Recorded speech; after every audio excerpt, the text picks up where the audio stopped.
No peace. No peace. No peace. No peace. No peace. Historians. Do you know a black man without a job? I don't. For the moment we are born, we are given the part-time job as a warrior. Because every day, we will have to fight for our lives. Part-time warriors, but full-time historians. Because the names of our deceased brothers, fathers, sons, cousins, uncles, neighbors, they lay sizzled into our brains and engraved into the doorknob anytime we think to go outside. We see their shadows in the back of every police car that drives by. Their faded smiles in every purse that's clenched as I near. People would social distance to the other side of the street before coronavirus was the excuse. We are historians.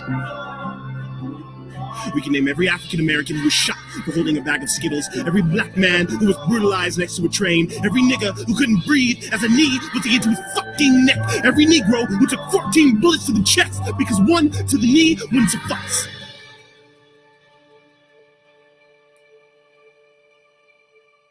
August 5th, 2014. John Crawford III, 22 years old, Dayton, Ohio. September 16, 2016. Terrence Crutcher, 40 years old, Tulsa, Oklahoma. Eric Gardner, Michael Brown Jr., Trayvon, Oscar. Floyd.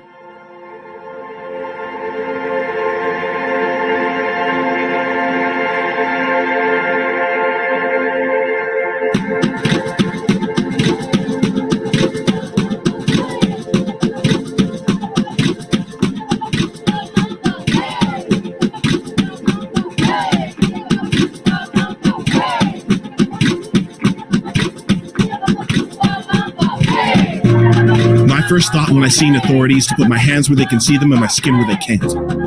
I am tired that every Black History Month, when I go to write a poem, I have new material to talk about. New parents shielding their daughters.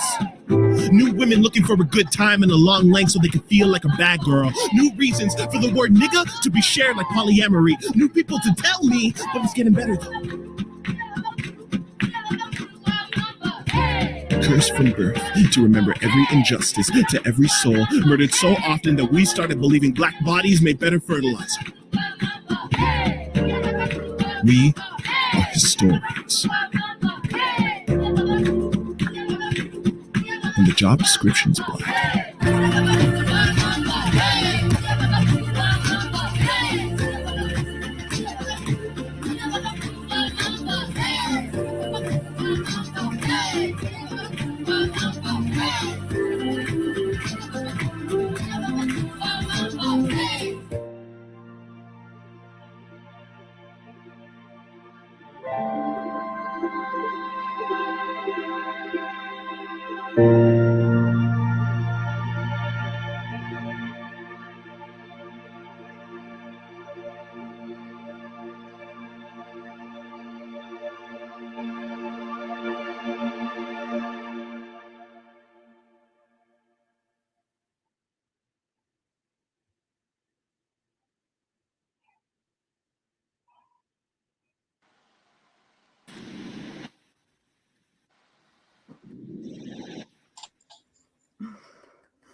That was amazing. Thank you. Thank you. Okay, we're ready to go.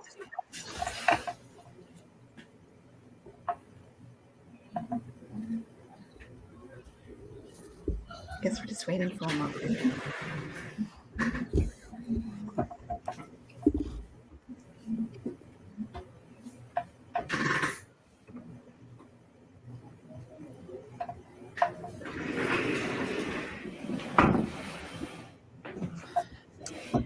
Okay, so welcome everyone. I think we are just waiting for one more panelist. And before we get started, I am going to do the land acknowledgement. So we would like to acknowledge that the land on which we gather has been and still is the traditional territory of several Indigenous nations, including the Anishinaabe, the Haudenosaunee Confederacy, the Wendat, the Métis, and the Mississaugas of the Credit First Nation. Since time immemorial, numerous Indigenous nations and Indigenous peoples have lived and passed through this territory. We recognize this territory is covered by the Dish with One Spoon Treaty and the Two-Row Wampum Treaty, which emphasizes the importance of joint stewardship, peace, and respectful relationships. Sheridan affirms it is our collective responsibility to honor and respect those who have gone before us, those who are here, and those who have yet to come. We are grateful for the opportunity to be working and living on this land. Okay, well, thanks so much, everybody. I'm just checking to see, is everyone with us? We're still waiting for Justin? Yeah. Okay, well, I just want to say good evening and welcome to this amazing panel discussion of Akil McKenzie's Historians, a beautiful, emotional, and powerful spoken word film that is a call to action to end anti-Black racism and white supremacy in this country. My name is Kathleen Cummins, and I'm a professor in the Bachelor of Film and TV in the Faculty of Arts, Animation, and Design. I'm very honored to serve as a moderator for tonight's panel, featuring BFTV alumnus, and BFTV being the Bachelor of Film and TV, Akil McKenzie, director, performer, and editor. I was very fortunate and proud to have the talented Akil as one of my students in BFTV. He was certainly one of our standout students in the program. And a shout out to the Sheridan students and alumni who also worked on both films. Our other esteemed and talented guests are Fabio Buritica, the film's executive producer, Justin Barkey, choreographer and dancer, and Jendayi Dyer, choreographer and dancer. So thank you so much for being here tonight. And to start us off, I have a few questions for our panelists. Before I do that, I do want to just give a little introduction to our talented guests. So I guess we're still waiting for Justin. So while we were doing that, I'll just give a little short bios for everybody. Okay, so Jendayi began her journey into a career within street dance in 2006. Today, she has been fortunate enough to accomplish goals within the film industry and various stage opportunities while maintaining her training under some of the city's best. Welcome. Fabio is an accomplished producer and photographer of Colombian descent, working with clients that range from luxury vehicles to consumer packaged goods to international live events. Welcome, Fabio. Thank you very much for having me. Pleasure. And Justin Barkey, also choreographer and dancer for Historians, owner of the dance studio Creative in Dance Styles in Vaughan, and loving husband and father to son Cairo. Okay, so we are really honored and thrilled to have such great guests. As we're just waiting for Justin, but I think we can move forward with my first question, and then we'll open up to the audience. Is that cool with everybody? Yeah, sure. Awesome. So the first one is for the director and producer here. Can you explain the origins of the film and the movement Historians? Yeah. It was very much right after the murder of George Floyd. I was in this headspace and was trying to figure out exactly how I felt. You know, every time a situation like this happens, you feel angry, then you feel sad, then you feel tired. I felt very tired, and I didn't know what to do with those bottled up emotions, so I just wrote. And that's how the poem was created. And originally, I just wanted to take the poem and share it kind of with people around me that I knew, because I thought it could help to harbor some understanding, because understanding can be what solves wars, right? And after that I created the poem, Fabio had reached out to me and he was like, we should make something with this. And originally didn't really want to create more than just like a raw poem of it, because we didn't want to capitalize off of Black deaths. Like there are a lot of artists in whom create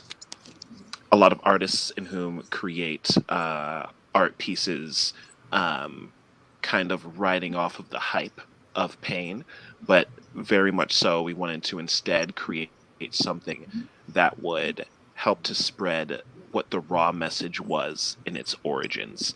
And that's how we got to this point.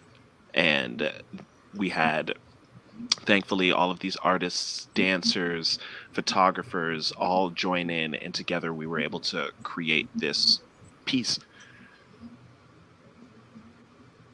Thank you. Fabio, did you have anything you wanted to add?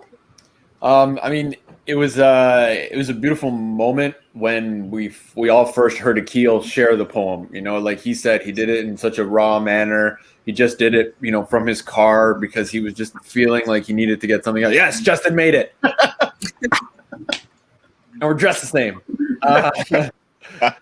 It was just very special to hear him do that because Akil and I have known each other for many years and we've worked together for a very long time. And to see that moment and to see how he shared it and how he was feeling and just the feelings and the emotions that came over myself and came over everybody. I mean, the poem on its own did so well and, you know, so well received by so many people. And then just even getting into the conversations with Akil about what can we do here, it was amazing because we always had that idea, like, let's not use this in the wrong way. How can we do this in the right way? And we had, I would say, probably 30 conversations of like, how do we do this in the right way before we even made one email or one phone call to anybody. And then when we thought that we had like a way that we could put this together and we reached out to these amazing choreographers and dancers, incredible artists that helped out, the studio, Object Studio that donated the space to us, the way everything that just came together, the DPs, the production team, like everybody, and even during COVID and having to be in COVID protocols and stuff like that, to see everybody come together for this initiative was absolutely incredible. And it's something that I'll hold with me forever. Thanks so much, Becky. That's great. I do want to also hear from our choreographers and dancers. So I have a question for you. Can you describe your process, the choreography process, and yeah, address that? It'll be great. Ladies first. Hi.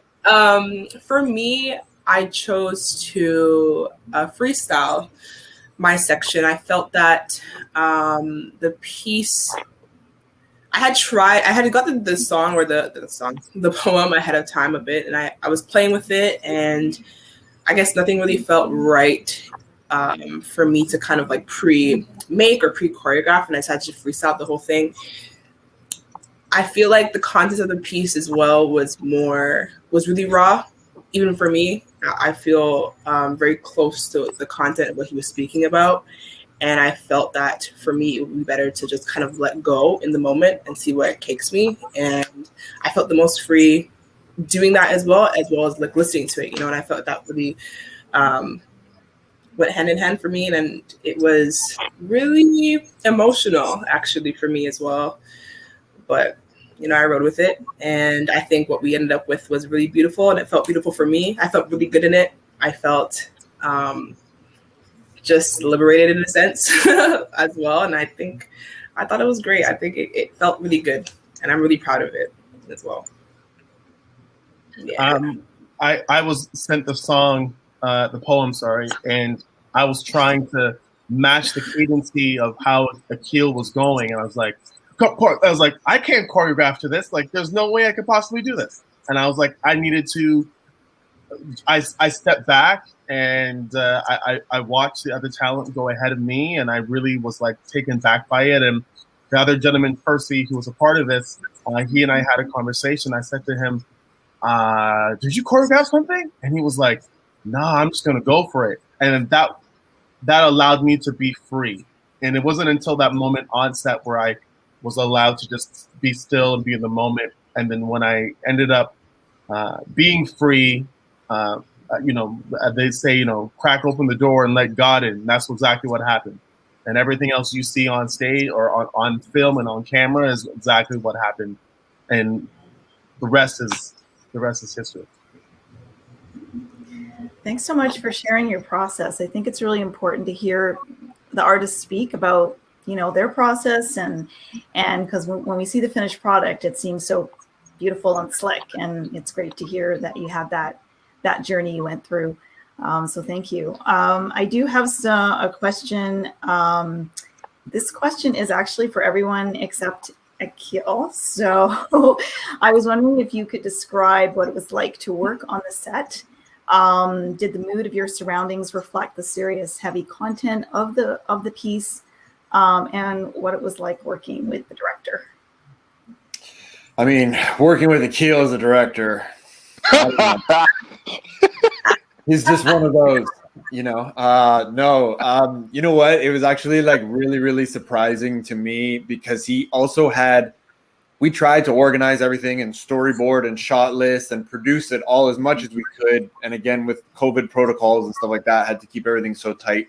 But even the day of just seeing him interact with people and directing and getting things out of them in these moments of seriousness, like when the music changes and you see people like feeling more lighthearted and even laughing and spirited. I remember when I started to see the first few people do that when we were shooting downstairs in the gallery, I was like, I don't remember storyboarding this part. Like, what's happening here? And he was just like, don't worry, I got this. Like, it's for the turning point when we get to the second part. And I was like, oh my God, this is going to be so beautiful. And his ability to get that from person to person to person and connect with all these different people and he had never even met some of the dancers before, and some of the people who came through were friends and people that he hadn't even seen in years that he just reached out to, and he told them about it, and they were like, oh, I'm totally into this. To see somebody get a laugh out of somebody like that, I love that. And that meant so much to me when I saw him directing that. So that was really cool.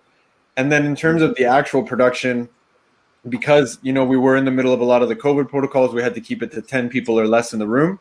So you had to be really strategic about who's your DP, who's your who's your AC, who do you have producing, who do you have PAing, who do you have doing craft services and hair and makeup, where do you have them? Scheduling was a really big thing, making sure that the right people were coming in at the right time. Okay, these people can be in this room, which is on the other side of the building. These people have to be outside in their car in the parking lot. Nobody go near each other. And okay, let me take your temperature. Let me get you to sign these waivers. Let me get you to sanitize. Okay, have your mask on all the time. Now you can remove it. So from a production standpoint, there was just a lot more variables that were new to a lot of us to kind of put together.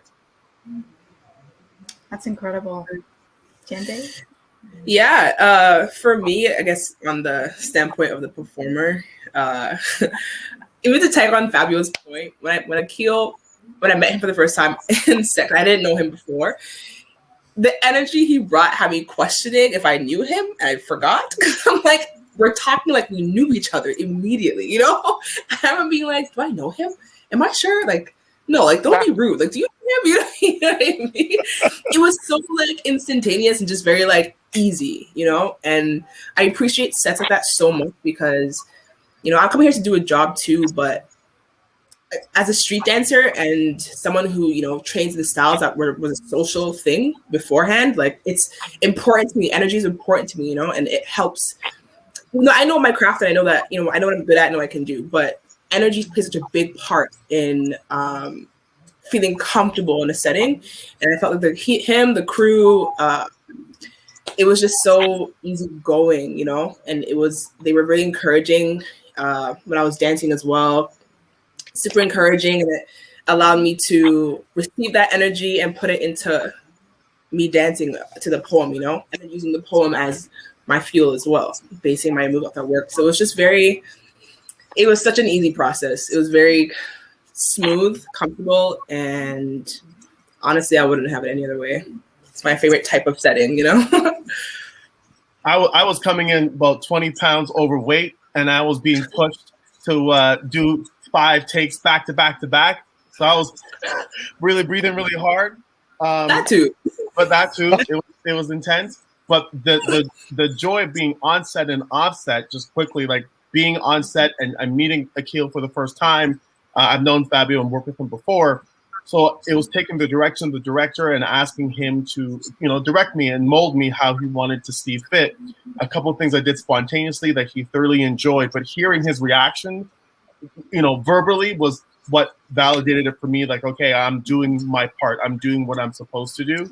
And then it's funny because then, offset and off camera, I shared it with my cousin who lives in Brooklyn, New York, and he starts connecting the dots like, oh, that's my auntie, and wait a minute, that's my family. And then it was interesting because it turned out that Akil and I are like distant third cousins, and we never knew that. And it was because of my cousin seeing Akil and his family on camera, and then us connecting the dots. It was like COVID won, and these are one of the benefits of being able to share this beautiful piece. So I that's my experience through it all. Wow, that's like kismet or something. That is very cool. Okay, well, I was going to open it up to the audience. So does anyone have any questions in the chat? Are there any questions up there? Two questions in the chat right now. There are? I can't see them. Oh, this one's for Akil.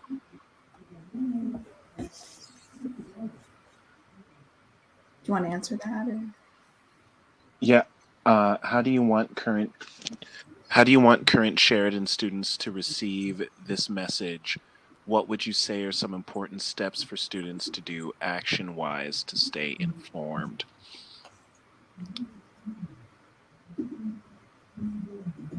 I feel like that's a heavy loaded question. It's like, oh, what is there to do? Oh, so much. But I feel like there's instances in where, as just people day to day, there is opportunity to learn about situations and things that you don't know about, and it's whether or not you actively decide to take the opportunity to listen or take the opportunity to grab that educational point. Like, how many times are you scrolling through Insta and then you can see there's like a story or an ad from something that's specifically talking about an issue, and do you actually watch it or do you skip over it? You know what I mean? There were so many times that it was actually a Sheridan student that had talked to me after I did the original poem and said that she was blinded to realizing how important these issues were and how much it was actually affecting the people around her.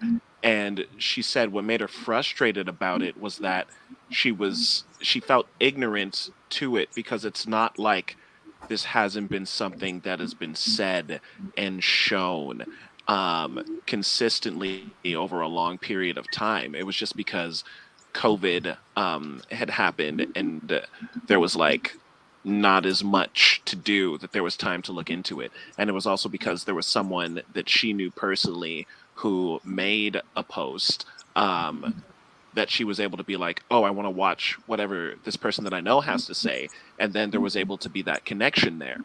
So I think that listening for those stories, like actively listening for those stories, is important. And then also if you are a Sheridan student or just anyone with a story to share, I feel like a lot of the times we get in our heads about how important is what I have to say, because I'm such a small, little, minute cell in this large world of so many other bodies.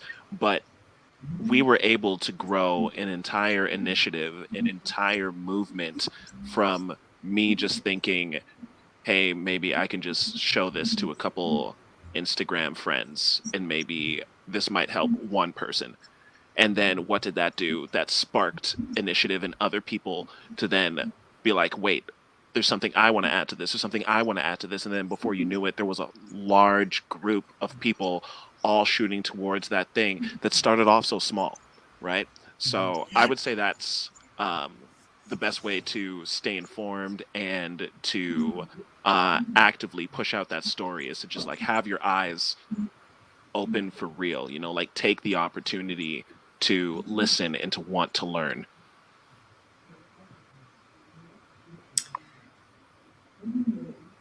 There's another question. Yeah, there's another question. Do you want me to read it, or do you want to read it? You can read it. Yeah. Okay. What do you think Sheridan College, Sheridan Student Union should be doing more to support BIPOC communities?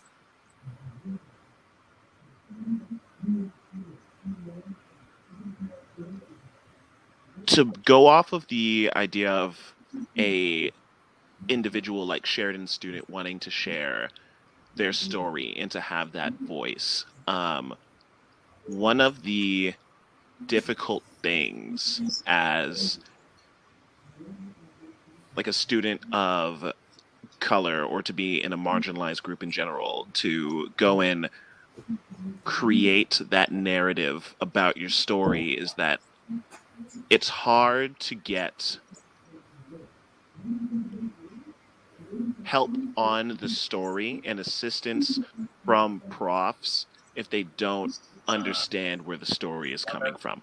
Now, you can easily get things that are the logistics of it, like as in a script needs to have this point, you need to have the rising action, you need to come to this climax, this character needs to come into contact with this character in order for all of it to come full circle. But in terms of the actual way that the story is being presented, and if you know the accuracy to how things work within that community, if students don't have the opportunity to have other professors who are also in that BIPOC community, how are they supposed to get that help with creating those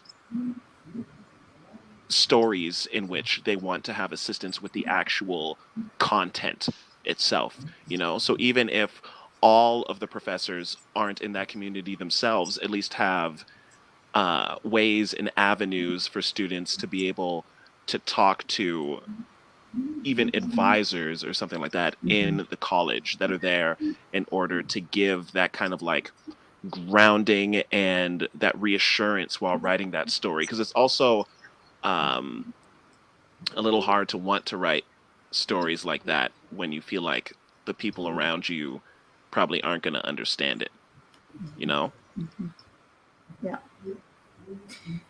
Yeah, so you're talking more about diversity too amongst the faculty, staff, and guest speakers, and yeah. What about the Sheridan Union? The student union definitely does a good job, I think. I'm actually wearing Black History Month Sheridan Student Union hat right here. That's a little 1-2 plug. Hey, yeah. I think in terms of like the student union, it's a little easier for them than the college as the college's faculty members, just because the student union has those overseeing employees, but then the students themselves run the actual events or run the actual promos. Like, it's coming from the heart of the students. So as long as you have students who believe in things that they want to have seen, that's able to go through. Like, it was very easy for me to create Black History Month events as the events coordinator when I was in Sheridan. Like, that wasn't a problem. So as long as there's always that platform for students and all kinds of students to be able to create and push forward and move forward, I think that the student union's doing a great job with that. Fabio, did you want to address the first question? Yeah, I'd say the second part of it, where kind of how I'm interpreting it, it's like, you know, what would you say are some important steps for students to do action-wise to stay informed? To kind of go with what Akil was saying, is like action-wise to stay informed is, you know, a lot of listening and a lot of understanding and hearing other people's stories. But to kind of also touch on one thing Akil was talking about, where, you know, you may have an idea and you may have a story, and then you really want to get it out. And then you're like, you know, and especially you're in this program and you're learning a lot of things, and, you know, you're like, oh, okay, I got to do all of this. Akil said this in another interview that we had earlier this week with Brendan Gonez. He said the one thing that he wishes that these artists knew is that you don't go it alone. You know, you have this idea and you have this voice, then get it out there, but you got to go at it with some other people. You have to have some other people to help you. You're not going to be able to get this all done by yourself. So, you know, one thing that I would say is actionable is if you have your idea, find your people, express it to some people, or write it all down and get it out there, or shoot a video in your car and upload it to your Instagram and send it to your people and say, hey, I have this idea. I really want to get this off the ground. Who can help? What can we do? And this all takes, it always, you know, it takes a village, right? We have these incredible dancers that donated their time and energy, and we have these incredible photographers that did that, and then we had crew members, and we had hair and makeup, and then we had friends, we had family. Akil's great-grandmother gave us some time, and his grandmother gave us some time, and all these different people, and, you know, the studio and all this stuff. Like, this is all of lots of people coming together, and in this program, you'll learn that, you know, you're doing film and television. You can't get it all done by yourself. So I would say for actionable things, just make sure you understand that you don't got to go this alone. And you can go out there and find your people and make stuff together. Even I would add to that if I can. I don't go to Sheridan. I don't know much about the program itself, but kind of just in a different, more general direction, just tagging on the listening and knowing that even action doesn't need to be a grand gesture either. You know, listening those around you, whether or not you are non-European or European, doesn't matter descent. I mean, like, listen, you know, get your information from more than one place. You know what I mean? It could be as small as just like, I don't know if you're friends or someone to talk to, but I'm always open to talk about this kind of thing. Or just, you know, the concepts of the poem, especially. Like, I'm always open to talk about it. My friends know that. And if they have questions, they come to me. And I'm more than willing to talk about it, you know. But, like, listen, it could be just that enough to just know and be able to pass that on. If you see someone doing something or, you know, see it in person or whatever it may be, if you're able to just recognize, call it out if you're comfortable, or not call it out, but make sure you're not doing the same thing. You know what I mean? It's various. But, yeah. That's all. Justin, did you want to? No, I'm good. You're good. Sorry, I didn't want to. No, it's okay. I appreciate that. Yeah. There is one more question, and it's I can read it out. It isn't addressed to one person, so I guess whoever wants to jump in on this. As an Indigenous woman, the part-time warrior reality resonated deeply. How has that particular sentiment been received? How has the particular sentiment been received? Has it been a thread that brings folks together? I guess I'll take that one. Yeah, go. Yeah. I definitely have heard quite a few people say so far that they've resonated with that line. And I think the way that people are able to resonate with it, especially different people of color that have said that they resonated with that a lot, was because everyone that is in a marginalized group of their own understands that there is something that they have to fight for. And I think it's on different levels and for different reasons for each individual person, whether that's coming from because of their background or because of their own social status. But the entire idea of needing to fight for something and needing to feel like you are a warrior in order to fight and make a change. And as a warrior, you're not only fighting for yourself, you're fighting for your clan, which is also like the other people like you or your family. That is something, which is why it's also in the poem, because it kind of gives a visual representation that's easier for people to understand, that like this is what that feels like we are warriors and we are going out in this fight and not knowing whether or not we come back fine, unscathed, and in some cases alive. Like if we look at how the marches happened and the amount of people that died just trying to stand up for their own freedoms, right? That is a line that resonates, because that in itself isn't an exaggeration or a metaphor. It is a reality, like she said. Thank you so much, Akil. That's so beautiful the way you put it. And I think I don't know if anyone else wants to speak to this. So I think we have a couple of minutes left. If anyone else wants to, you're all good.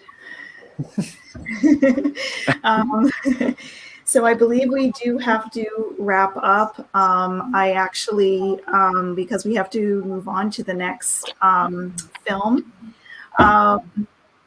And so I just want to thank the panelists for attending this event and sharing your insights and your creative processes with us. I know a lot of the people on the call today who are students really appreciate that, and your leadership and your mentorship as well is really inspiring. So thank you so much for coming and being a part of this. So many people appreciate it. Thank you for having me. Thank you, guys. Thank you for having us. You're welcome. Thank you so much. And now we are going to actually introduce the next film. I'll do that, called Legacy Voices. I believe, Akil, you're still on this call. Nope, not yet. Okay. So I'm going to introduce this film. And this is an important and moving short documentary that provides insight into the lived experience of Halton's inspiring Caribbean elders and community leaders. The film was produced by the Canadian Caribbean Association of Halton with support from Sheridan's Faculty of Humanities and Social Sciences. The film is performing extremely well on the festival circuit, receiving 8 accolades, and was also broadcast on television. After the screening, we will be joined by Akil and some of the inspiring individuals who participated in the making of the film. And please remember to type in your questions in the chat, and we will read them to the panelists during the Q&A. So without further ado, let's screen Legacy Voices.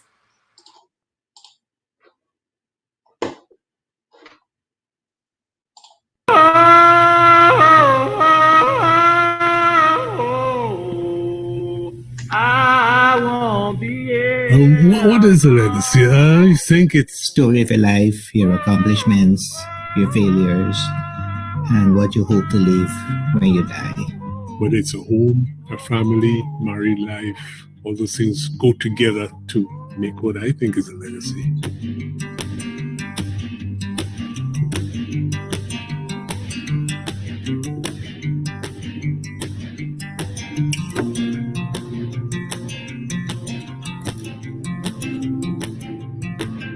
There's a rich and vibrant history that unfortunately dies out. So we decided that we would put together a project for generations to come. This is the importance of us leaving a legacy. Well, the Canadian Caribbean Association of Halton is really the leader of Black culture in Halton. It started out being really just an excuse for Black people to get together and eat their own food. Because back then, there wasn't any Caribbean restaurants and all of that there are now. Honestly, when I saw a Black person walking through the mall, I would look back and want to wave to them because I'm thinking like, oh, wow, there's somebody there. Back then, it was really a big deal. My mom was involved in the Canadian Caribbean Association around 1980 or so, mid-80s, and it started in 1977. Actually, it was Donovan Bailey's mother. Donovan, he has represented our group quite well. It was nice. I like to see boys that come out of my community progress and do well. Children that I've met, the younger people that I've met, I've been able to do more work for them being a member of the Canadian Caribbean Association. I guess my biggest fear about coming here was starting over from scratch. Being an immigrant coming from Trinidad back in the 60s, knowing what my parents and myself, what we had to go through to reintegrate into this beautiful society and to culminate where I am now, I could really see some beautiful steps that I've accomplished. Working as a nurse in labor and delivery, I found that there were many patients who were coming in not prepared to have a baby. The Childhood Basics and Beyond was my personal and professional business. And it meant opening a business where I can cater to pregnant women. So what I did with my Childhood Basics and Beyond, I created a program for teenagers and youths to help them through the pregnancy and postpartum period. And then they kind of got political. I did about 36 years with CBC. I used to fly to Trinidad as well and broadcast live, children's television news, and also, and we gave that each year about 300 bikes to children in Terry family. And we were sponsored by Canadian Tire.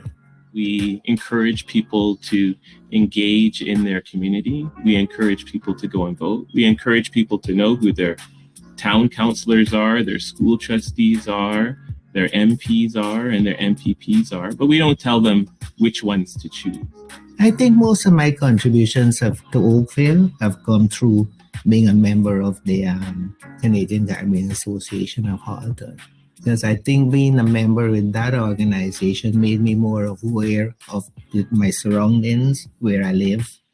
It got me interested in local politics, because I don't think before I would have voted for the mayor, And I think it gave me an opportunity to become involved more in community work than just in myself. As the group started getting larger, they started bringing their music to the community. They started bringing their food to the community. They'd hold dinner and dances and that kind of thing. Why did they come to Halton is a very good question, and one that I always asked my parents, especially when it's cold outside. But the funny thing is, the first year when it snowed, we thought it was the greatest thing out. Oh, we went out there and we were playing in the snow and everything, and by the second year, it wasn't fun anymore. When we came, my brother was in Oakville. So that's how it come. When we were looking, we looked in Mississauga. We didn't see anything we liked. And he says, why don't you just put a couple of dollars more and move to Oakville? Your friends don't invite you anyhow from Mississauga. They're not going to invite you from Oakville. My sister lived here. And I would come back and forth for vacation.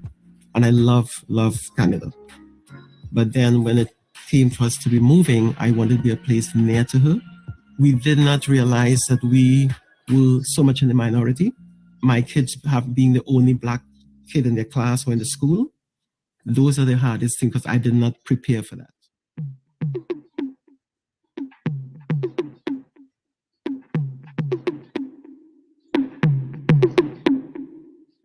When people think about Black people in Canada, first thing they think about is the racism that they have encountered.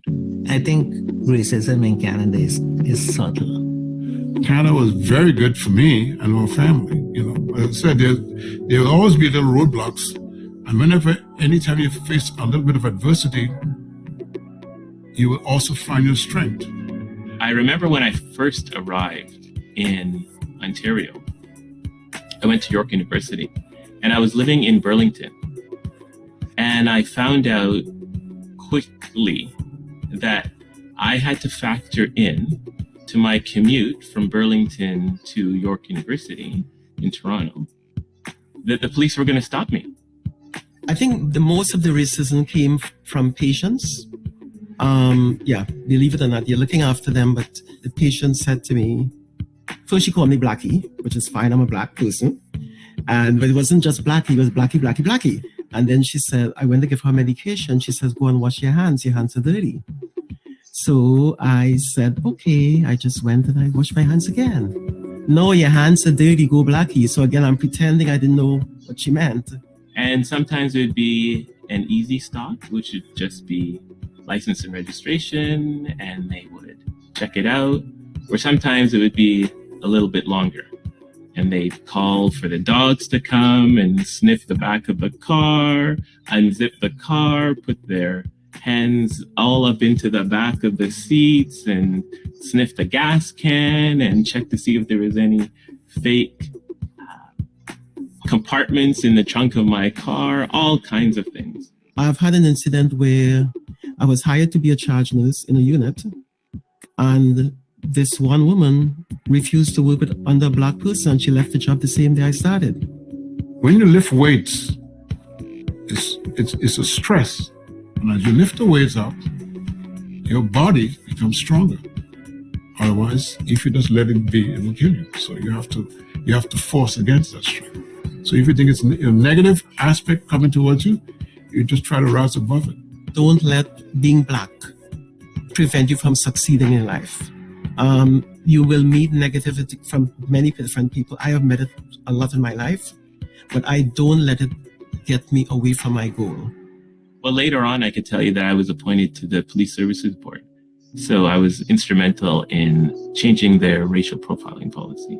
Well, we were the first black couple on the street, and I don't know what they expect. I don't know if they expected that we were going to be loud and noisy, but we weren't. So after a year, they said, "Oh, you guys are very nice people."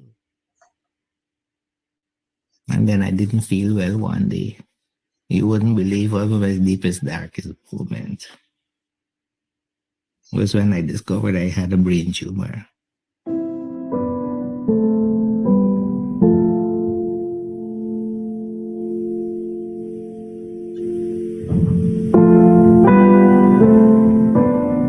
It had nothing to do with economics. It had nothing to do with money. We were already settled in Oakville. We were already doing well. And it took that hospital in Oakville about 2 months, and I had the surgery the next week. And that was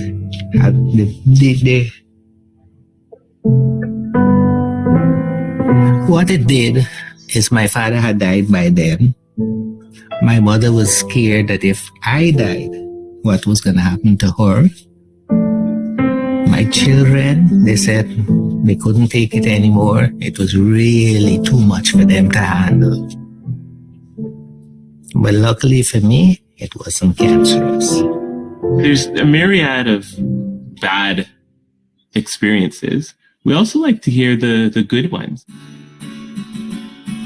I went to Burlington Mall, which was a big place to hang out for teenagers. I saw a black woman who I fell in love with. And then I lost her. And then she started following me. And then I went, oh, this lady's on my scent. I went out partying with my friends on Saturday, and I was talking about this woman who I met at the mall. I saw her. I was just about to talk to her, and then she vanished. And Monday morning, I get a call. There's this girl at school that's asking people who the new black man is in Burlington. So I get this call. Hello, did I see you in the mall? I said, yes, that was me. Where are you? I'm going to be there. Give me 5 minutes. That's my wife now. The path that I took coming from the Caribbean, entering a Canada that you really didn't know what to face, it was an exciting one.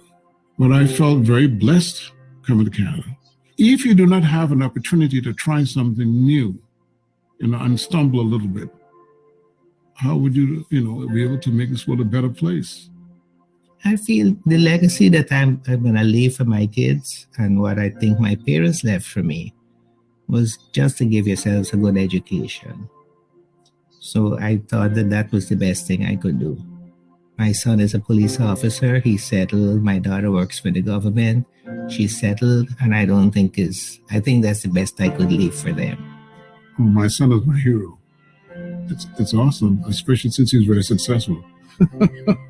He's in the broadcasting industry. He's one of the hosts on G98.7 FM doing the Soca Groove Show. So that's on a Sunday between the hours of 5 and 8. no one calls me. If they do, I don't listen to the phone because I want to hear the show. Legacies seem to be the high end of the things that you do.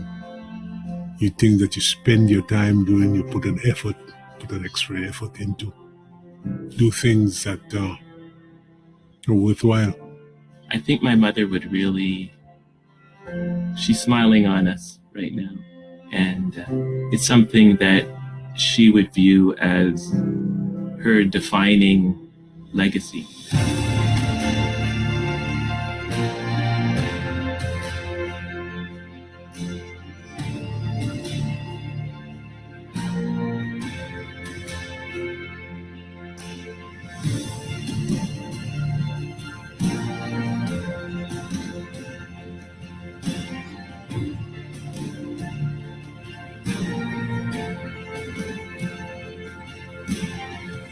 She was really a storyteller, and she felt that it was really important for all of the generations to know this is the importance of us leaving a legacy.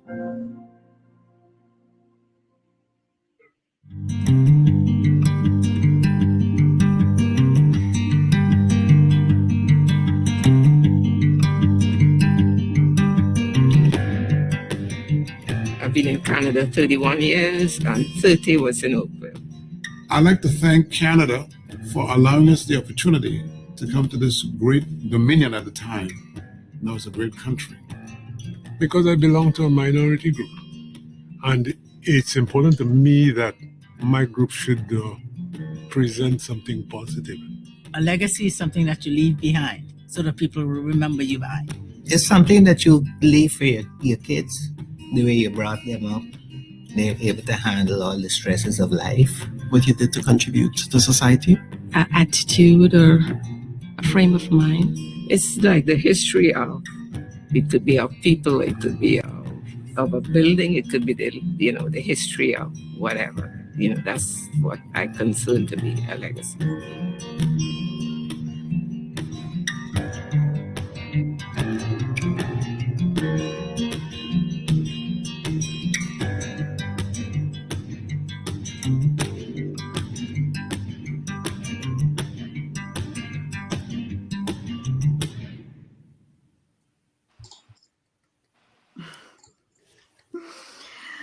Another amazing film by the wonderful Akil McKenzie. So welcome back, everyone. I think that we're still waiting for a few guests to come on. What I'm going to do is I just want to say that I'm very thrilled to introduce our guests to the panel, Edwin Terry, Merle Ling, and Katherine Dottin-Adams. Thank you for sharing your powerful and moving stories of leadership, immigration, community involvement, family, romance, success, as well as courage and resilience and strength. And so I'm just going to, yes, thank you again. It looks like we are still waiting for a few people. If Merle and Katherine can share. Oh, here they are. No, it's just me. Sorry, just a quick shout out to Merle and Katherine. Just click on the share audio button on the top right, the blue button, and then press apply. Good luck. Thank you, Alicia. I guess we'll just wait to see if they can come on. I do have a few questions, and then what I thought I'd do is ask these questions, and then we would open up questions to the floor. Oh, there's Merle. Okay, great. Lovely to see you. And thank you for coming on to the panel today. And it's a beautiful film. So it'll be great to hear you talk about your experiences. I think we're still waiting for Katherine, are we not? Yes, one more participant. I guess what I'll do is ask the first question, because this is the question for Akil. And this is about your creative process. So if you wanted to speak to how this film came about and the creative process in making this really beautiful film. Yeah. I actually had gotten involved with the entire film through Sean McNabney. He's my boy. Shout out to my boy. He was working in the humanities department at the time, and he had said that the CCAH, Canadian Caribbean Association of Halton, reached out and they wanted to create a project. And basically the film was made to be put into a capsule. Like, they wanted to capture the stories of everyone that you saw in the documentary and more people. It was an entire like long list. And they wanted to take it and put it into the Oakville Museum and then just have those stories stay there for like years and years to come. So that way, after like a long period of time, people can go back and be like, oh, these were some of the first Caribbean residents to enter into the Halton region. And it was like, wow, yeah, that's awesome. And then Andrew, who is the executive producer on the film, and he was the one who said this whole thing and had reached out to Sean. He was like, all right, and then also while we do that, let's make a movie out of it. And I was like, oh, like, yeah, we can. There's probably going to be some amazing stories. And it was definitely, there was a whole process in terms of getting to hear everyone's stories at first, because we knew there was only a certain amount of length that we could make the film in terms of the resources that we had to contribute to the film. And it was, I feel like one of the best things that comes with documentary filmmaking is that you come in with a story and you walk out with another one. And that's really definitely what happened with this one. Like, we came in and it was like, okay.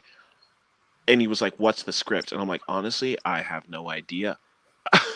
I'm like, let's just find out what everyone has to say and then build off of that. And that's what happened. And it was really great. Got to learn a lot of new and interesting things, and it makes me grateful to know that I can even be here right now. Well, thanks for that insight, Akil. I really like the way you say that you went in with one story and came out with another. I think that is the way many documentary filmmakers feel, and that's their experience. So this question is for Merle and Edwin. I'd like to ask you what it means to you to be an historian, a community leader, and what was it like to be part of this film? Should I go first? Sure. Yes, you go ahead, Edwin. I thoroughly enjoyed it, but I want to say something just on the side here. I would like to get Akil's signature on my books and on my paper towels, because I know he's going to make it big in Los Angeles. And when he's a multi-billionaire, I could boast when I'm sitting there in my old chair with a cigar or something, and says, you know, I knew that kid 30 years ago. You know what I mean? So thank you, Akil, and your whole team. It was a lovely, lovely piece of work. And I also love that first movie that you did as well, too, with the theater, the dancing, because as you know, I'm in the arts as well. So I thoroughly, thoroughly enjoyed it. It's an honor and a pleasure to know you. Thank you. Thank you so much. Appreciate it. Okay. All right, I'm done. Okay. Enough. That's great. Katherine has joined us. Hi, Katherine. Lovely to see you. Yeah, hi. Hi. So that's great. You're here, and we've just started the questions with the panelists, so you haven't really missed too much. And Merle, would you like to address that question? Yeah. Hi. Good night, everyone. I try not to think of myself as a historian, to be honest with you. When I look at what a historian is, I think more, I like the word advocacy. I'm more an advocate as opposed to the real word of historian. So I have a problem identifying with that word sometimes. Nothing wrong with it, but it's just me. I think just believing and advocating for changes, whether it's cultural or anything else, and having a story put out there. Akil has been honestly, after I looked at that video a few minutes ago, I got emotional. I'm glad I was off the screen. So it is still emotional looking at it so many times. I have had many people even today reach out to me who have seen it on YouTube, and it's spread through the hospital, through the nursing homes, through whatever. And people are saying, oh, I didn't know that happens in Burlington. I said, yes, it does. It did, and it still does. So I think the history is there, but there's a lot more to be done with that history.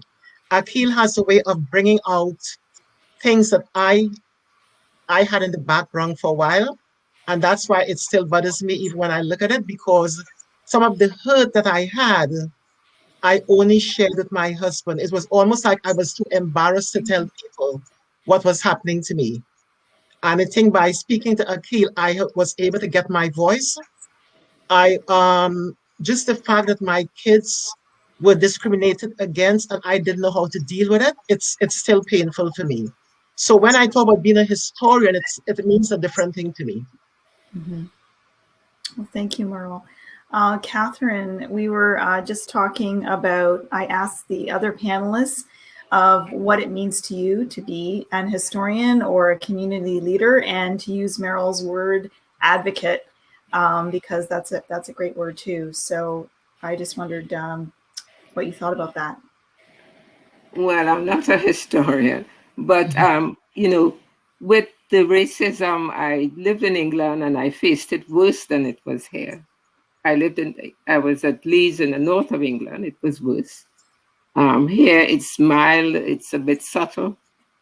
And so I'm able to cope with it. I joined CCAH. I've been living in Oakville for 29 years. I've been in Canada 30 years. The first year I lived in Toronto, where it was, you live underground, etc. Because you're in this, going in on a tube or the subway. And I liked Oakville because, one, I found the people were a bit different in that they were friendly.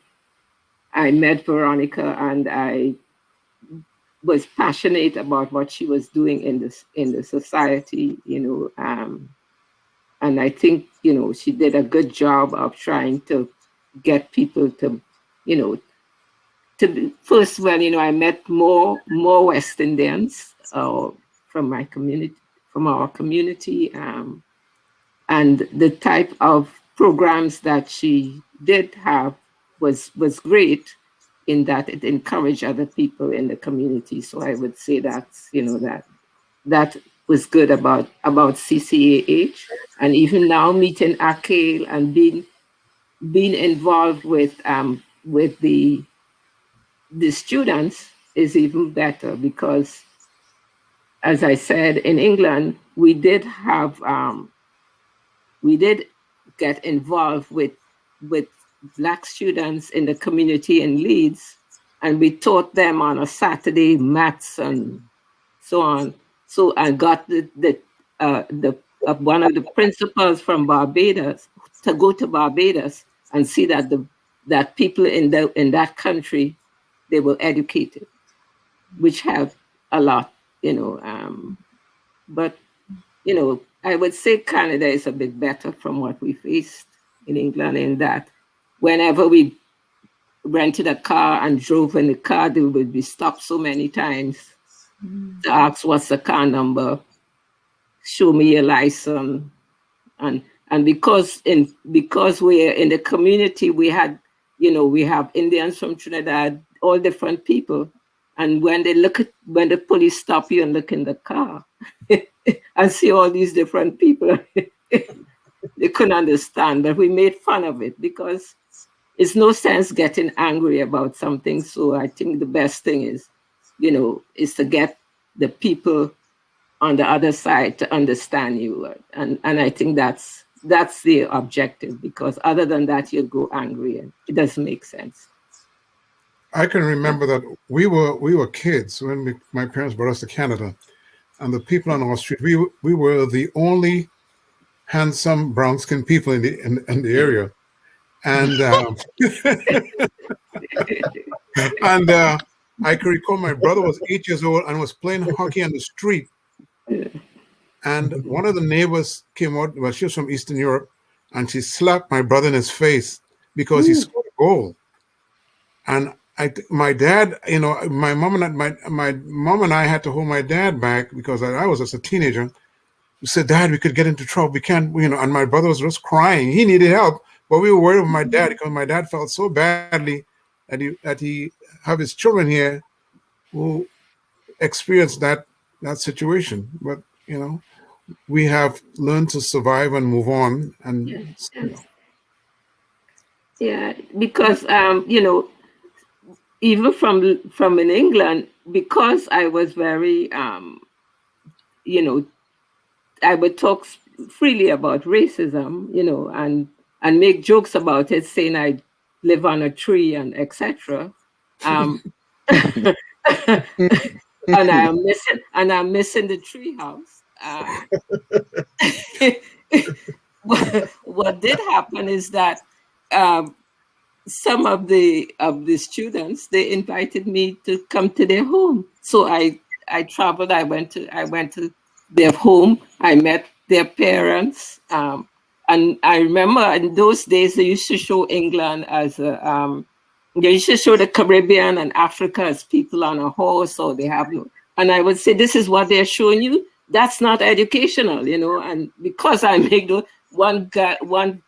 one friend, her father was a solicitor, and he himself, when I told him so, then he realized. So, you know, they took me to the pub. I met all the people in the pub. I was the only Black person. But since then, I've had a very good friend who I studied with, and we are still good friends. She's English, and we are very, very good friends. So, you know, you don't let those things get to your head because it will confuse you.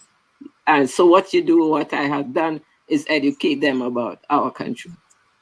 And, you know. If you don't mind, could I jump in real quick to say something based off of that? I was actually discussing earlier today that there's this interesting thing, if you've noticed, like you'll hear people of color talking about a story or an instance in which something bad, negative, or scarring happened in their life, and you'll see them laugh as they say it. And then as a person outside of that looking in, you're not laughing. You're like, why are they laughing? That actually sounds very scarring, very bad, very hurtful. And over time, I've started to realize that the people who laugh about it are definitely the people that have experienced it so much that it's almost hit this point of normalcy, like it becomes a normality. And you've had so much of it occur in front of you that if every time something like that was to happen, you just like let all of those emotions come out in sadness or anger, then you wouldn't be able to operate as a human being in society and all the day-to-day duties that we need to be having. Because think about how many times that a situation had happened to Merle, and then she had to go into work the next day and still had to be able to smile for the patients. And people don't know your story. All they know is what they're seeing. So there could have been an entire racist act that's been happening in your neighborhood for like weeks, and you go into work and you say one thing out of line, and if there's already kind of a stigma against you, you're just that angry Black person, and it's like, okay, we don't even want them in this job anymore, you know? So just for, I guess, viewers who are watching this and then wonder how come we were all able to laugh as being the Black people living up in the treehouse, it's because there's like, because we've lived there. Yeah, exactly. Like that's what it feels like. It's like, yeah, you know, this is how it is. And of course, we're shooting for a better future, and we want better, and we're aiming for better. But on the way there, we need to be able to keep our own sanity too. Yeah, because go ahead. Yeah, I can recall back in growing up when I was about 20, we took a bunch of students from McMaster University with us to go to Trinidad for Carnival. And I could see, because we got the government in Trinidad to help give us a place, I think it was like just off the barracks or something.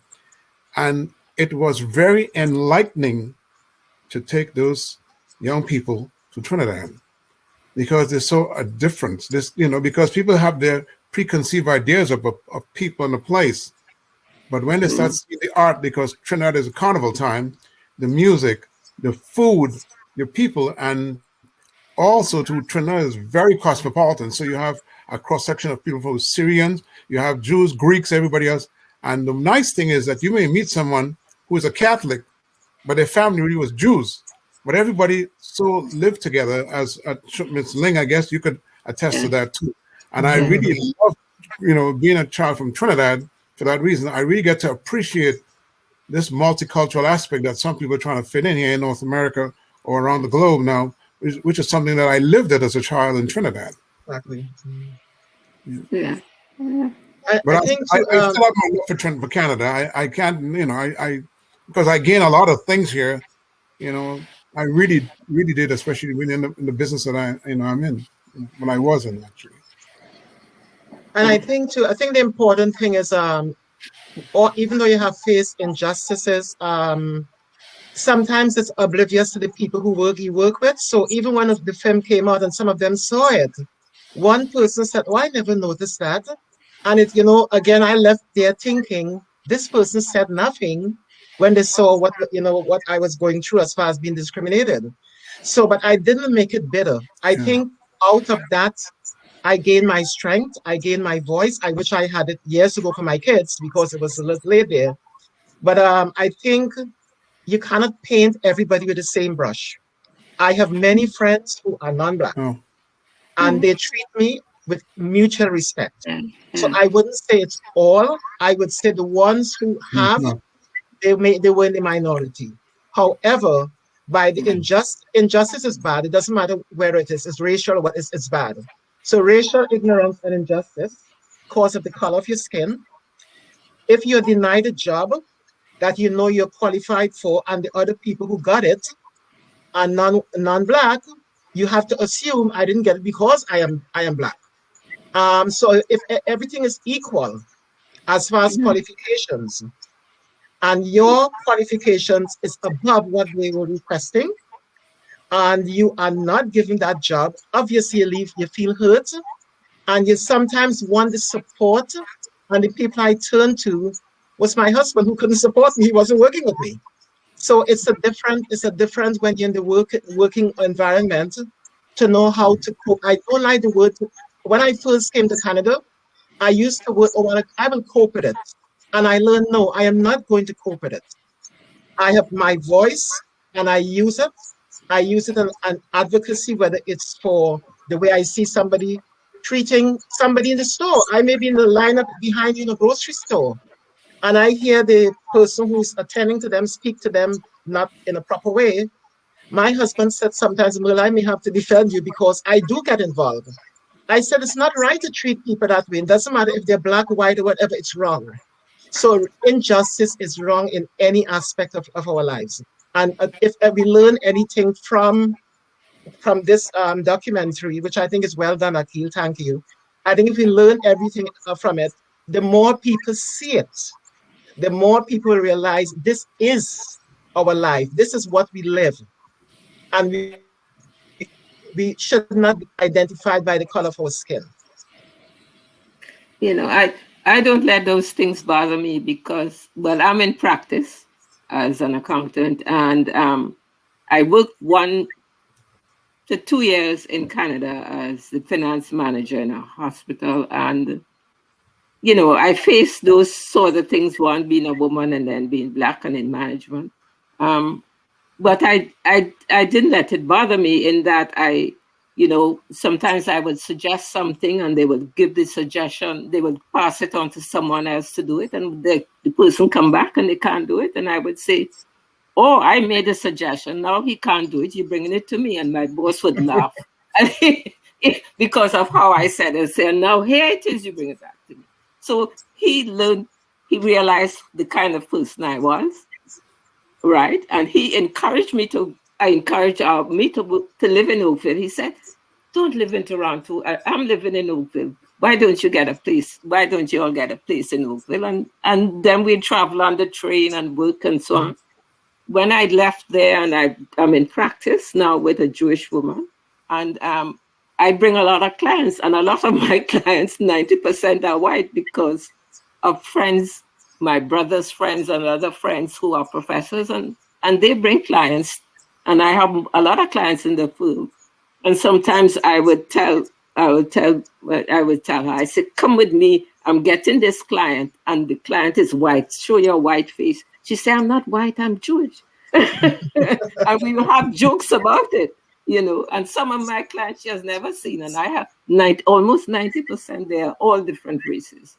But, you know, so for me, it's always to move on, do not let these things bother me, because when you're in practice, you have all different types of people, all different things. They assume sometimes you don't know, but when I show them that they know, they are the ones who bring other people to me. So for me, and you know, and I think for all of us, is just don't bear that grudge. Eventually, you know, there would always be people who would be prejudiced, but there would be some who would, you know, would listen to you, or in some way, is not to get angry. Sometimes it can't help but getting angry, but you just step back and say, look, I'm not the angry Black woman. Let's take a calmer view. And sometimes I may make a joke out of it, and the person realize how ridiculous they are, and they will change their tune. But that's my I can add a little bit to what Katherine is saying. I totally agree. I am coming from two different aspects. Not only am I a Black woman you see in person, but when you try to get in touch with me, you're getting a Chinese name. So can you imagine the person who comes into my office not expecting to see a Black woman called Ling? So again, it's another thing. So I had my business, and of course, everything was done by emails. And then they would walk into my office, and they think that I'm the person who is going to introduce them to the person who is teaching this class. And because my name is Ling, obviously I'm not a Chinese. So again, I had to face it both ways, in person as well as behind the scene. See, that's exactly what I was talking about Trinidad. You see all the, you know, the wonderful people of all colors, creeds, and race. I think we're very mixed up in Trinidad because, I mean, even my family, we have Hispanic, and you have other people from maybe from Bangladesh or whatever it is, but we're all morphed into this beautiful, you know, tapestry, and I just love it. My husband is a Black guy, much blacker than I am. So again, that's a different historical story. But just to let you know, he is a Black guy. His name just happened to be Lake. No, I figured it. Yeah.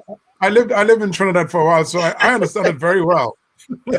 Very well. But I really like to thank Canada, though, because when you look at certain parts of the world, we live north of the 49th parallel, and you look at other parts of the world and you realize some of the injustices that should be handled better. You know, you see, we have a better thing here. Yes, we have some little inequalities at times, but it's not a bad place at all. I always big up Canada because it's, as I said, I became young, but I loved it because I had some great friends, Italians, and the Scottish, especially the Scottish people. So it's really nice, and in school and everything. So that was awesome. I think we have just a couple of minutes left. Does anyone else want to say anything? I know, Akil, you also had a question. We were going to talk a little bit about what you hope for places like Sheridan and other institutions. So I know we've kind of already addressed that in the other talk. So, but do you have any final words that you want to say? Yeah, if there's any questions on the board, they can let us know if there was something they wanted to end off with. But I do think I addressed it earlier in terms of how to move forward with institutions on making sure that there are outlets for the BIPOC community to have professors and or other faculty members that give them the chance to be able to have that interaction and that back and forth with the creativity that they're making, so that way they can understand the color and the aspects of those stories. But I also think, just while moving forward, as you can see with what was also talked about in this panel, just that whole idea of noticing things around you. Like, as Merle was saying, she was like, there was so much happening to her in the workplace, and it was right next to all of other employees who are working there, and they didn't even realize. So then when you don't realize, like, as that bystander that is oblivious, even though things are in front of you, it's not even that you don't contribute to it, because as the person being there who can easily realize it, you almost feel like everyone agrees, you know, like everyone is with that person. Like, there was this one time, I remember I was trying to get on this bus in Brampton, and the bus driver had told me that the bus was full. And I was like, oh, okay, say word, my bad. And I looked and I saw empty seats, but I was like, I pretty much just figured that, like, the seats were broken or something. And then he let, like, a bunch of other people onto the bus after I started walking away. And I was like, oh, that's interesting. So I come back and I'm like, I saw you just let them on the bus. Like, I thought the bus was full. And he's like, yeah, the bus is full. And I was like, oh. And in that instance, after I walked away, I realized why he didn't let me on the bus, but he let them on the bus, you know. But I was also thinking as I left that, like, oh, wow, they all probably didn't want me on the bus either. Even though as time went by, I was like, oh, like, they probably didn't hear that. They didn't know once I was able to come down from that emotional state. But in that moment, as that happens, like, you almost feel like you're in this room where everybody's pointing the finger and laughing, you know, because all it takes is one person, and with no one else doing anything or no one else even addressing it, it just feels like you are so alone. So I guess something that can be done in every circumstance is to make sure that nobody, no matter what their gender or ethnicity is, just no one ever should feel alone. Just speaking to, that's one thing I like to say about Sheridan College. I like to thank all of you from Sheridan College, because being in the business, I really appreciate what you guys are doing. I'm well respected. I can remember I was in Hawaii and we were looking at some of the scenes that they used for Jurassic Park. And then all of a sudden, out of the little group that was there, the name Sheridan College came up because of the students who were involved with that project as well. And if some of you guys knew that. Apparently some of the people who were, because I'm from CBC Television and Radio. And so I was always walking in that type of a, you know, veneer around people in the arts, you know, all the time. So I always appreciate artists, and I must give you guys credit, Sheridan. You guys are doing an excellent job in the film industry.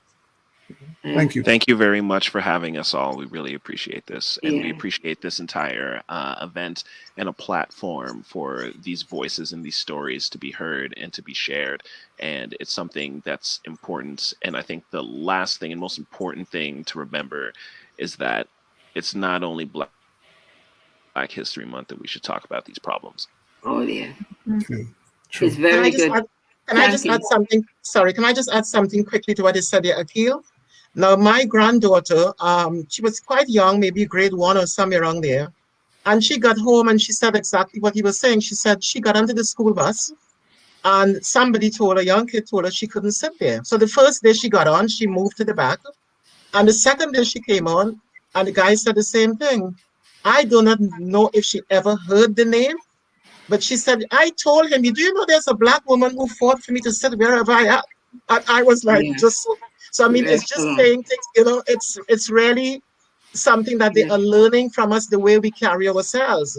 Now, if I was her age, I would be just moving to the back of the bus. Really, I would not be standing up there. So the young people are getting it. And she, as a young youth, was able to tell, and it went to the school. The school was able to address it when I called them to tell them what was happening on the bus. So it does happen.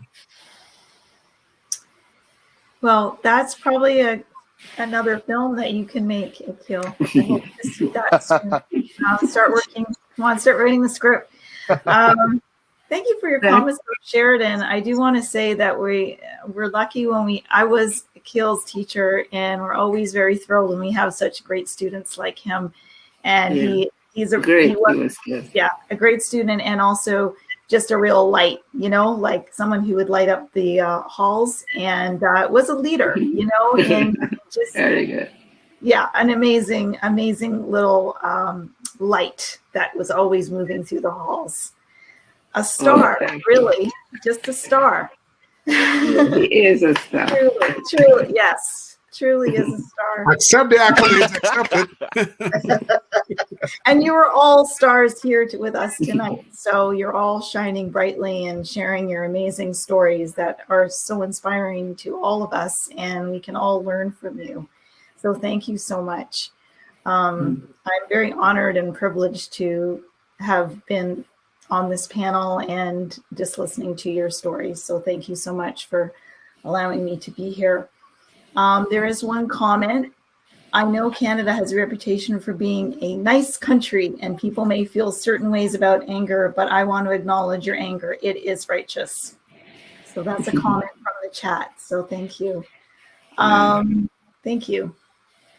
I think that we are coming to an end of our beautiful event. I really want to thank you all for attending and sharing your insights, your wisdom, your stories. And I think storytelling is power. And you've given us a lot of inspiration and hope. So I just wanted to end on that. And if you have any other points or last minute little pearls of wisdom, please feel free to offer that. Well, thank you. I want to say thank you for having us. And I know Akil is quite good. He did interview me. I was, I think, a bit radical at that when he did interview. But thank you, and thank you for being the chairperson of the group. Very nice.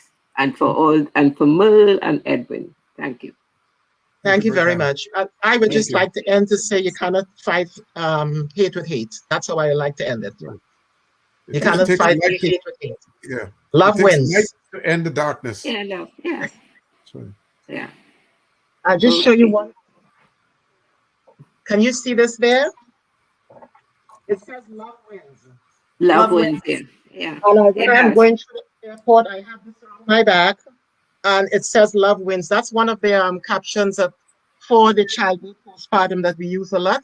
Love wins. Okay. So I end with love wins. Thank you. Thank you. Okay, bye. Thank you. Bye-bye. Bye. Bye.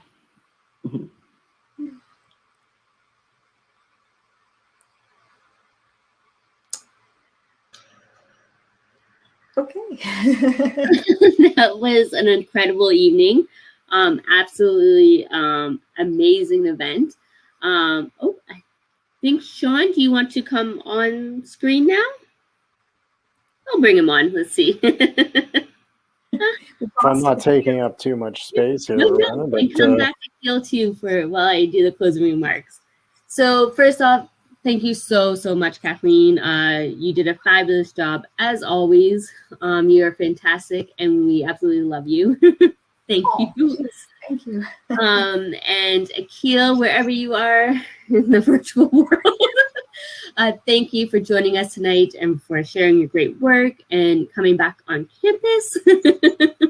And most importantly, sharing your message of hope and encouragement and inspiration. And thank you to all of our special guests. It was an honor hearing everyone's story and getting to know everyone leading up to the event. And I just have to give a quick shout out to Justin and his amazing shoes. That was not a Zoom background. That is his shoe collection that he had. I am extremely jealous. I don't know about anybody else. And I also wanted to give thanks to the Canadian Caribbean Association of Halton and Sheridan's Faculty of Humanities and Social Sciences. Legacy Voices was produced by CCAH with support from Sheridan's Faculty of Social Sciences, and they have been amazing support with the organizing this event. Both films are on YouTube, so please share them with your friends and family, and let's get Akil and his team's message out. The more shares, the better. And a big thank you to all of you at home. Thank you for joining us. It was, if you want to see any more types of events like this, just go to Sheridan's website and just click on the events at the top right. And thank you for joining us. Oh, sorry, Sean, do you want to say any remarks? Oh, thanks so much. Just to really thank all our participants this evening.